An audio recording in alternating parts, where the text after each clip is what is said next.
Friends, എല്ലാവർക്കും good morning. അപ്പോൾ പത്തരമാറ്റിൻ്റെ ഇന്നത്തെ സൂപ്പർ ഹിറ്റ് വിശേഷത്തിലേക്ക് എല്ലാവർക്കും സ്വാഗതം. അങ്ങനെ നമ്മുടെ നാഗേന്ദ്രൻ ഈ ശങ്കരേട്ടനോട്, അതായത് സ്വർണ്ണപ്പണിക്കാരനോട് സംസാരിച്ചുകൊണ്ടിരിക്കുകയാണ്. ശങ്കരേട്ടൻ, എനിക്ക് ഇങ്ങനൊരു അവസ്ഥയുണ്ടായി, ഇപ്പം എൻ്റെ ഭാര്യ എന്നെ ഒറ്റിക്കൊടുത്തിരിക്കുകയാണ് എന്നൊക്കെ ശങ്കരേട്ടനോട് പറയുകയാണ്. ഇതെല്ലാം കേട്ട് ശങ്കരേട്ടനാണെങ്കിൽ എന്ത് ചെയ്യാനാണ് ഞാൻ ഈ കാര്യത്തിൽ, നിങ്ങളുടെ ഭാര്യ ഇങ്ങനെയൊക്കെ ചെയ്തു കൂട്ടിയതിൽ ഇപ്പം എന്ത് ചെയ്യാനായിട്ട് പറ്റും നാഗേന്ദ്രൻ സാറേ എന്ന് പറയുമ്പോൾ, അതെ ശങ്കരേട്ടൻ ചെന്ന് ഒന്ന് മൂർത്തി അങ്കിളോടൊന്ന് സംസാരിക്കണം, എന്നെ തിരിച്ചെടുക്കാനായിട്ട് പറയണം, എൻ്റെ ഭാഗത്തൊരു തെറ്റില്ലെന്ന് പറയണം. അയ്യോ, ഞാൻ അങ്ങനെ പറഞ്ഞാലും മൂർത്തി സാറ് ഒന്നും കേൾക്കാനായിട്ട് പോകുന്നില്ല. അങ്ങനെ പറഞ്ഞു കഴിഞ്ഞാൽ ചിലപ്പോൾ എന്നെ ആയിരിക്കും അവിടെ നിന്ന് അടിച്ച് പുറത്താക്കുക. അതുകൊണ്ട് എനിക്കെങ്ങനെ പറയാനായിട്ട് സാധിക്കും? ഇല്ല, എന്തൊക്കെ വന്നാലും എൻ്റെ ഭാര്യയെയും മക്കളെയും വിട്ടൊന്നും പോകാനായിട്ട് എനിക്ക് കഴിയില്ല എന്ന് നാഗേന്ദ്രൻ പറയാ. അപ്പോൾ ഇത് കേട്ടുകഴിഞ്ഞപ്പോഴേക്കും, അല്ല നാഗേന്ദ്രൻ സാറേ, സാറിൻ്റെ ഭാര്യയ്ക്കും മക്കൾക്കൊന്നും സാറിന് വേണ്ടല്ലോ, അപ്പൊ പിന്നെ എന്ത് ചെയ്യാനാ? ആ ഭാര്യ തന്നെയല്ലേ മൂർത്തി സാറിനോട് കള്ളത്തരം മുഴുവനും പറഞ്ഞു കൂട്ടിയത്. എനിക്ക് നാഗേന്ദ്രനോടൊപ്പം പോകാൻ താല്പര്യമില്ല എന്നൊക്കെ ഈ സാറിൻ്റെ ഭാര്യ തന്നെയല്ലേ പറഞ്ഞത്.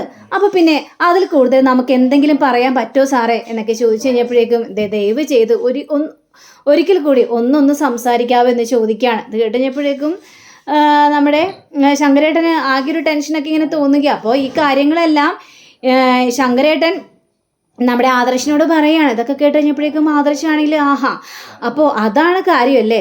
അപ്പോൾ ശങ്കരേട്ടൻ എന്നിട്ട് പോയി സംസാരിച്ചായിരുന്നോ? എന്നിട്ട് എന്ത് പറഞ്ഞു മുത്തശ്ശൻ? ശങ്കരേട്ടൻ പോയി സംസാരിച്ചില്ലേ? സംസാരിച്ചു, ഞാൻ സംസാരിച്ചു. ഇനിയിപ്പോൾ നാഗേന്ദ്രൻ സാറിന് വേണ്ടി സംസാരിക്കാൻ പറ്റുമെങ്കിൽ ഞാൻ സംസാരിക്കാം എന്നൊക്കെ വിചാരിച്ചുകൊണ്ട് ഞാൻ അങ്ങോട്ട് പോയായിരുന്നു മൂർത്തി സാറിൻ്റെ ക്യാബിലേക്ക്. അങ്ങനെ മൂർത്തി സാറിൻ്റെ ക്യാബിലേക്ക് പോയപ്പോൾ മൂർത്തി സാറ് ഭയങ്കര ദേഷ്യത്തിലായിരുന്നു. ഫോണൊക്കെ തല്ലിപ്പൊട്ടിക്കുന്ന രീതിയിലാണ് അവിടെ വെച്ച് കൂട്ടിയത്. അങ്ങനെ ഞാൻ ഏതായാലും മൂർത്തി സാറിൻ്റെ അടുത്തേക്ക് ചെന്ന് പറഞ്ഞു, നാഗേന്ദ്രൻ സാറെ പുറത്താക്കണ്ടായിരുന്നു എന്ന്. ഇത് കേട്ട് കഴിഞ്ഞപ്പോഴേക്കും ആ കള്ളൻ്റെ കാര്യം പറയാൻ വേണ്ടി എന്തിനാണ് ശങ്കര നിങ്ങൾ ഇങ്ങോട്ട് വന്നത്? അവൻ എന്താ കാണിച്ചു കൂട്ടിയെന്നറിയാവോ? അല്ല സാറേ ഏറ്റവും വിശ്വസ്തനായിട്ട് കൂടെ നിർത്തിയതല്ലേ, അപ്പോൾ എന്താണ് സംഭവിച്ചതെന്നൊന്നും കേൾക്കാൻ പാടില്ല. വേണ്ട, എനിക്ക് അവൻ്റെ ഒരു സംഭവ വികാസങ്ങളൊന്നും കേൾക്കേണ്ട കാര്യമൊന്നുമില്ല. അവൻ ഈ കുടുംബത്തോട്, ഈ കമ്പനിയോട് ചതി ചെയ്തു. അതെനിക്ക് ഒട്ടും ക്ഷമിക്കാൻ പറ്റുന്ന കാര്യമല്ല. ഞാനത് ക്ഷമിച്ചു കൊടുക്കത്തുമില്ല. പറഞ്ഞ മനസ്സിലായല്ലോ എന്നൊക്കെ കേട്ടുകഴിഞ്ഞപ്പോഴേക്കും, അല്ല ഞാൻ പറയുന്നത് വേണ്ട, മിണ്ടാതിരുന്നോളാം. ഇനിയും ഇവിടെ ഇരുന്ന് നാഗേന്ദ്രനെ കുറിച്ച് സംസാരിക്കാനാണ് ഭാവമെങ്കിൽ ശങ്കരേട്ടനും വീട്ടിലേക്ക് പോകേണ്ടി വരും. പിന്നെ ഈ കമ്പനിയിൽ തുടരാനായിട്ട് ഞാൻ സമ്മതിക്കത്തില്ല. ഇതിങ്ങനെ പറയുമ്പോൾ ശങ്കരേട്ടനൊന്നും പറയാനായിട്ട് കഴിഞ്ഞില്ല. അങ്ങനെ കാര്യങ്ങൾ മുഴുവനും ആദർശിനോട് പറയുമ്പോൾ ആദർശ് അപ്പോൾ അത് ശരി, അപ്പോൾ ആ നാഗേന്ദ്രനെ കുറിച്ചൊന്നും പറയാനായിട്ട് പറ്റിയില്ലല്ലോ അങ്കിളെ എന്നൊക്കെ ചോദിക്കണം. അതെ, എനിക്ക് പറയാനായിട്ട് പറ്റിയില്ല. അതിനു മുമ്പ് തന്നെ മൂർത്തി സാറ് ഭയങ്കരമായിട്ടും എന്നോട് ദേഷ്യപ്പെടുകയാണ് ചെയ്തത്. ഇനി എൻ്റെ ജോലിയും കൂടി തെറിക്കുമെന്നൊക്കെ വിചാരിച്ചുകൊണ്ട് ഞാനൊന്നും മിണ്ടിയില്ല. എനിക്ക് അവസാനം വരെ അവിടെ ജോലി ചെയ്യാനുള്ളതല്ലേ.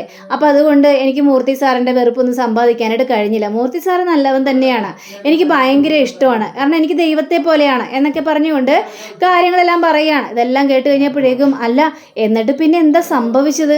അപ്പോൾ അവസാനം വരെയും ഈ സത്യങ്ങളൊന്നും മൂർത്തി അങ്കിൾ എൻ്റെ മുത്തശ്ശൻ അറിഞ്ഞില്ലെന്നാണ് പറയുന്നത്. അതെ, അവസാനം വരെ സത്യങ്ങളൊന്നും അറിഞ്ഞില്ല. പക്ഷേ ആ നാഗേന്ദ്രന് ഭയങ്കര അരിശമാണല്ലോ എൻ്റെ മുത്തശ്ശനോട്. ഇപ്പം അയാൾ ഒരുമ്പിട്ട് ഇറങ്ങിയിരിക്കുകയാണ് ഞങ്ങളുടെ കുടുംബത്തോട് പക വീട്ടാനായിട്ട്, പക തീർക്കാനായിട്ട് എന്നൊക്കെ പറയുമ്പോൾ, അങ്ങനെ ഇറങ്ങിയില്ലെങ്കിലല്ലേ അത്ഭുതമുള്ളൂ. കാരണം എത്ര പറഞ്ഞിട്ടും അതൊന്നും സത്യാവസ്ഥ ഒന്ന് കേൾക്കാനായിട്ട് തയ്യാറായില്ലല്ലോ മൂർത്തി സാറ്. അതുകൊണ്ടുള്ള ആ ഒരു അരിശം അതാണ് മനസ്സിലുള്ളത് എന്ന് പറയുക. ഇതൊക്കെ കേട്ടുകഴിഞ്ഞപ്പോഴേക്കും ആദർശന് എന്തൊക്കെയോ സംശയം തോന്നിക്കണം. എന്തായാലും എനിക്ക് ഈ കാര്യത്തെക്കുറിച്ച് സംസാരിക്കാനുണ്ട്. അങ്ങളെ കണ്ടത് കൊണ്ട് ചില സത്യങ്ങളെല്ലാം അറിയാനായിട്ട് പറ്റി. അതെ, നിങ്ങൾ വിചാരിക്കുന്ന പോലെ ഒരാളല്ല നാഗേന്ദ്രൻ അയാൾ നല്ല മനുഷ്യൻ തന്നെയാണ്. എല്ലാവർക്കും ഉപകാരങ്ങൾ ചെയ്ത് കമ്പനിയുടെ വിശ്വസ്തനായ ഒരാളായിരുന്നു. പക്ഷേ ഏറ്റവും അവിടുത്തെ വില്ലത്തിയായിട്ട് നിൽക്കുന്നത് അത് ജലജയാണ്. ജലജയുടെ സ്വഭാവമൊന്നും മാറില്ല. നിങ്ങൾ പറയാറില്ലേ അബിക്കൊക്കെ നാഗേന്ദ്രൻ്റെ സ്വഭാവമാണ് കിട്ടിയിരിക്കുന്നതെന്ന്. അല്ലെന്നേ ആര് സാറേ, അബിക്ക് കിട്ടിയിരിക്കുന്നതേ സാറിൻ്റെ ആ അപ്പച്ചിയുടെ സ്വഭാവം തന്നെയാണ്, ആ ജലജയുടെ സ്വഭാവം എന്നൊക്കെ പറയാണ്. ശരി, ഇപ്പം ഏതായാലും ഇത്രയൊക്കെ പറഞ്ഞതിന് ഒരുപാട് നന്ദിയുണ്ട് എന്നും പറഞ്ഞുകൊണ്ട് നമ്മുടെ ആദർശ് അവിടെ നിന്ന് വിട്ടയച്ച് നേരെ നമ്മുടെ ഇളയച്ചൻ്റെ അടുത്തേക്ക് ചെല്ലുകയാണ്. അപ്പോൾ ഇളയച്ച, എനിക്കൊരു കാര്യം പറയാനുണ്ട് ഇളയച്ച. എന്ത് കാര്യം? എനിക്ക് നാഗേന്ദ്രനെ കുറിച്ചുള്ള സത്യാവസ്ഥ അറിഞ്ഞാൽ മതിയാവുള്ളൂ. നാഗേന്ദ്രനെ കുറിച്ചുള്ള സത്യാവസ്ഥ എന്തിനാണ് ആദർശ് ഇപ്പം നീ അറിയുന്നത്? എന്തിൻ്റെ കാര്യത്തിന് വേണ്ടി? അല്ല, ഞാൻ നിങ്ങളോടൊക്കെ ചോദിച്ചായിരുന്നു നാഗേന്ദ്രനെ എന്തുകൊണ്ടാണ് ഇവിടെ നിന്ന് പുറത്താക്കിയതെന്ന്. പക്ഷെ നിങ്ങൾ ആരും പറയാനായിട്ട് തയ്യാറായില്ല. അങ്ങനെ അമ്മയാ പറഞ്ഞത് ശങ്കരേട്ടനെ പോയി കാണും, ശങ്കരേട്ടന് സത്യാവസ്ഥകൾ മുഴുവനും അറിയാമെന്ന്. അങ്ങനെ ഞാൻ ശങ്കരേട്ടനെ പോയി കണ്ടിരുന്നു ഇളയച്ച. ശങ്കരേട്ടൻ എന്നോട് ചില കാര്യങ്ങളെല്ലാം പറഞ്ഞു. യഥാർത്ഥത്തിൽ വില്ലത്തി അത് ജലജാപ്പച്ചിയാണ്, നാഗേന്ദ്രൻ അല്ല എന്നാണ് എന്നോട് പറഞ്ഞത്. നാഗേന്ദ്രൻ ഇതിൽ നിരപരാധിയാണ്, അതിൽ ആ സ്വർണം കട്ടത് ഈ ജലജയാണെന്നൊക്കെയാണ് എന്നോട് പറഞ്ഞതെന്നും പറയണം. അപ്പോൾ ഇത് കേട്ട് കഴിഞ്ഞപ്പോഴേക്കും ഇളയച്ചനാണെങ്കിൽ ഇങ്ങനെ ആകെ അമ്പരന്നൊരവസ്ഥ നിൽക്കുകയാണ്. പക്ഷേ ശങ്കരേട്ടന് അറിയാത്ത കാര്യങ്ങൾ എന്തൊക്കെയോ ഉണ്ടെന്ന് തന്നെയാണ് എനിക്ക് തോന്നുന്നത്. അങ്ങനെ ഈ ഒരു നിസാര പ്രശ്നത്തിൻ്റെ പേരിൽ നാഗേന്ദ്രനെ ഒരിക്കലും ആ കമ്പനിയിൽ നിന്ന് പുറത്താക്കേണ്ട ആവശ്യം മുത്തശ്ശനില്ല. അങ്ങനെ മുത്തശ്ശൻ ഒരിക്കലും ചെയ്യൂല. സത്യാവസ്ഥ കേൾക്കാനായിട്ട് മുത്തശ്ശൻ തയ്യാറാകും. എന്താണ് അവർക്ക് പറയാനുള്ളതെന്ന് കേൾക്കാനുള്ള കാര്യമൊക്കെ തയ്യാറാവും. പക്ഷേ ഇവിടെ മറ്റൊന്ന് സംഭവിച്ചിരിക്കുന്നത്, നാഗേന്ദ്രൻ്റെ പക്ഷത്ത് നിന്ന് എന്തൊക്കെയോ വലിയൊരു കാര്യം സംഭവിച്ചിട്ടുണ്ട്. ആ കാര്യം എന്താണെന്നാണ് ഇനി അറിയേണ്ടത് എന്ന് പറയുകയാണ്. ഇത് കേട്ട് കഴിഞ്ഞപ്പോഴേക്കും നമ്മുടെ ഇളയച്ചന് കാര്യങ്ങളെല്ലാം മനസ്സിലായി. അപ്പോൾ ഇളയച്ചൻ പറയാണ്, നിനക്കറിയില്ല സത്യാവസ്ഥ എന്താണെന്ന്. ജലജ ഇതിൽ നിരപരാധിയാണ്. കാരണം ഒരു കാര്യം പറഞ്ഞ സത്യം തന്നെയാണ്. നാഗേന്ദ്രൻ പോയപ്പോൾ നാഗേന്ദ്രൻ്റെ ഒപ്പം ജലജ പോയില്ല എന്നുള്ളൊരു കാര്യം, അതുമാത്രമേ അവൾ ചെയ്ത് തെറ്റുള്ളതായിട്ടാണ് എനിക്ക് തോന്നുന്നത്. പക്ഷേ എല്ലാ കാര്യത്തിലും അവൾ നിരപരാധിയാണെന്നും പറയുക. ഇത് കേട്ടുകഴിഞ്ഞപ്പോഴേക്കും എനിക്ക് ചില കാര്യങ്ങളെല്ലാം മനസ്സിലായി ഇളയച്ച. ഇതിന് പിന്നിൽ ആരാണ് കളിച്ചത്, ഇതിൽ യഥാർത്ഥത്തിൽ എന്താ സംഭവിച്ചതെന്ന് ഉറപ്പായിട്ടും ഞാൻ കണ്ടെത്തും. ഇനി അത് കണ്ടെത്താതെ എനിക്ക് മനസ്സമാധാനം ഉണ്ടാവില്ല, അത് ഉറപ്പുള്ള കാര്യം തന്നെയാണ് എന്നൊക്കെ പറഞ്ഞുകൊണ്ട് നമ്മുടെ ആദർശ് അവിടുന്ന് പോവുകയാണ്. അപ്പോൾ ഇളയച്ചനാണെങ്കിൽ ഇതെല്ലാം കേട്ട് കഴിഞ്ഞപ്പോഴേക്കും ആകെ ടെൻഷനും കൂടുകയാണ്. കാരണം ഇതിലെന്തൊക്കെയോ കള്ളക്കളിയിൽ ഒളിച്ചിരിക്കുന്നുണ്ട്. നാഗേന്ദ്രൻ ഇത്രയും വൈരാഗ്യം വരാനുള്ള കാരണം, അതേപോലെ തന്നെ മുത്തശ്ശന് അങ്ങനെ നിസ്സാര കാര്യത്തിനൊന്നും ഏതായാലും ഒരു വിശ്വസ്തനായി ഇത്രയും വർഷങ്ങളോളം വിശ്വസ്തനായിട്ട് നിന്നേച്ച ഒരാളെ പെട്ടെന്നൊന്നും പുറത്താക്കിയില്ല. അപ്പം നാഗേന്ദ്രൻ്റെ ഭാഗത്തു നിന്ന് എന്തൊക്കെയോ വലിയൊരു കാര്യം തന്നെ സംഭവിച്ചിട്ടുണ്ടെന്ന് ഇവർക്ക് ഈ ആദർശിന് മനസ്സിലാകുകയാണ്. അപ്പം ഇത് കണ്ടുപിടിക്കാൻ തന്നെ ആദർശ് ഒരുമിട്ട് ഇറങ്ങുകയും ചെയ്യുകയാണ്. അങ്ങനെ പിന്നീട് കാണിക്കുന്നത് നമ്മുടെ നന്ദുവിനെയാണ്. അപ്പം നന്ദു ആണെങ്കിൽ ഓഫീസിൽ ഓരോ കാര്യങ്ങൾ നോക്കിക്കൊണ്ടിരിക്കുക. ആ സമയത്താണ് നമ്മുടെ നവീൻ വക്കീൽ വരുന്നത്. അപ്പോൾ നവീൻ വക്കീലെ കണ്ടു കഴിഞ്ഞപ്പോഴേക്കും നവീൻ ചേട്ടനോ, നവീനേട്ടൻ ഇരിക്കും നവീനേട്ടാ എന്നിങ്ങനെ സംസാരിച്ചു കൊണ്ടുകൊണ്ടിരിക്കുകയാണ്. എന്താ നവീനേട്ടാ പെട്ടെന്ന് ഇങ്ങോട്ട് വരാനുള്ള കാരണം? ചില കാര്യങ്ങളെല്ലാം ബോധിപ്പിക്കാൻ വേണ്ടിയാണ് ഞാനിങ്ങോട്ട് വന്നത്, ചില കാര്യങ്ങളെല്ലാം പറയിപ്പിക്കാൻ വേണ്ടി.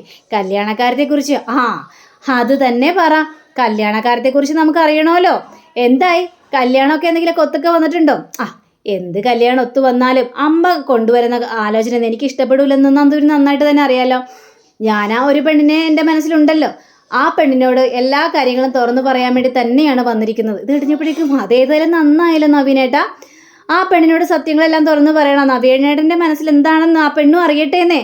അപ്പം നമുക്ക് കുറച്ച് സമാധാനമൊക്കെ ഉണ്ടാവുമല്ലോ. അത് ശരിയാ, സമാധാനമൊക്കെ ഉണ്ടാകും. എന്താ പിന്നെ ഇങ്ങോട്ട് വന്നത്? ഞാനും കൂടെ വരണോ? ഞാനും കൂടെ വരണാണെങ്കിൽ എനിക്ക് പ്രശ്നമൊന്നുമില്ല, ഞാനും കൂടെ വരാം, ഞാനും കൂടെ വന്ന് സംസാരിക്കാം, എനിക്ക് പ്രശ്നമൊന്നുമില്ല. ഇത് കേട്ടുകഴിഞ്ഞപ്പോഴേക്കും നവീനൊന്ന് ചിരിക്കുക. നന്ദു അതിന് കൂടെ വരണമെന്നൊന്നും ഞാൻ പറയുന്നില്ല, അതിൻ്റെ ആവശ്യവും ഇല്ല. നന്ദു വന്ന് സംസാരിക്കേണ്ട കാര്യവും ഇല്ല. പിന്നെന്താ നവീനേട്ടാ പിന്നെ ഇങ്ങോട്ട് വന്നത്? വീണ്ടും പറയാതിരിക്കാനുള്ള എന്തെങ്കിലും പരിപാടിയാണോ? പറയാതിരിക്കാനൊന്നുമല്ല, ഞാനിനി സത്യമായിട്ട് തന്നെ പറയാൻ പോവാണ്. ഞാൻ സ്നേഹിക്കുന്ന എൻ്റെ പെണ്ണിനോട് എൻ്റെ മനസ്സ് തുറന്ന് പറയാൻ പോകുന്ന പറ. എങ്കിൽ പിന്നെ ഞാൻ പറഞ്ഞേക്കാം, ഞാൻ സ്നേഹിക്കുന്ന പെണ്ണ് എൻ്റെ മുന്നിൽ തന്നെ ഇരിക്കുകയല്ലേ, അപ്പം ഞാനതാണല്ലോ ആവർത്തിച്ചുകൊണ്ടിരിക്കുന്നത്. കഴിഞ്ഞപ്പോഴേക്കും നന്ദു ഇങ്ങനെ അന്തം വിട്ട് നോക്കിക്കുക, ഇതെന്തൊക്കെയാണ് പറയുന്നത്? നവീനേട്ടാ എനിക്ക് മനസ്സിലായില്ല നവീനേട്ടാ. അതേ നന്ദു, ഞാൻ സ്നേഹിക്കുന്ന ആ പെണ്ണ് അത് നന്ദു തന്നെയാണ്. ഇത് കേട്ട നന്ദു ഞെട്ടി വിറച്ചൊരവസ്ഥയിലായി പോവാണ്. നന്ദു പഠിക്കുന്ന കാലം മുതലേ നന്ദുവിന് എനിക്ക് അറിയാം. പക്ഷേ എന്തോ നന്ദുവിനോട് എനിക്ക് ആരാധനയുണ്ടെങ്കിലും അങ്ങനെ ഒരു ഇഷ്ടം എൻ്റെ മനസ്സിലുണ്ടായിരുന്നില്ല. എനിക്ക് കല്യാണം കഴിക്കണമെന്നോ അല്ലെങ്കിൽ പ്രണയം എന്നുള്ളൊരു ഇഷ്ടം എൻ്റെ മനസ്സിലുണ്ടായിരുന്നില്ല. പക്ഷേ ഈ അനിയുടെ ആ ഒരു കേസിന് ഞാൻ വന്നില്ലായിരുന്നോ? ആ സമയത്ത് നന്ദു എൻ്റെ അടുത്ത് ഒരുപാട് ഇടപഴകിയില്ലേ? അപ്പോഴൊക്കെ നന്ദുവിൻ്റെ ആ സ്മാർട്ട്നെസ്സും കണ്ട് എല്ലാ രീതിയിലുള്ള ഒരു ഇതൊക്കെ കണ്ടു കഴിഞ്ഞപ്പോഴേക്കും നന്ദുവിൻ്റെ ആ ഒരു സത്യസന്ധതയൊക്കെ കണ്ടപ്പോൾ എനിക്ക് നന്ദുവിനോട് വല്ലാത്തൊരു ഇഷ്ടം. നന്ദുവിനെ സ്വന്തമാക്കിയാലോ എന്നുള്ളൊരു മോഹം എൻ്റെ മനസ്സിലേക്ക് വന്നുദിച്ച് കയറി നന്ദു. പക്ഷെ ആ ഒരു ഇഷ്ടം എൻ്റെ മനസ്സിൽ തന്നെ കൊണ്ടുകൊണ്ട് നടക്കുമായിരുന്നു. അതെനിക്ക് നന്ദുവിനോട് തുറന്നു പറയാനായിട്ട് കഴിഞ്ഞില്ല നന്ദു. പക്ഷേ ഈ കാര്യം ഒരാൾക്ക് അറിയായിരുന്നു. ആർക്ക്? അത് പിന്നെ എനിക്കറിയായിരുന്നു. ഞാൻ അനിയോട് എല്ലാ കാര്യങ്ങളും പറഞ്ഞിട്ടുണ്ട് നന്ദു. ഇത് കേട്ട നന്ദു ഞെട്ടിപ്പോവാണ്.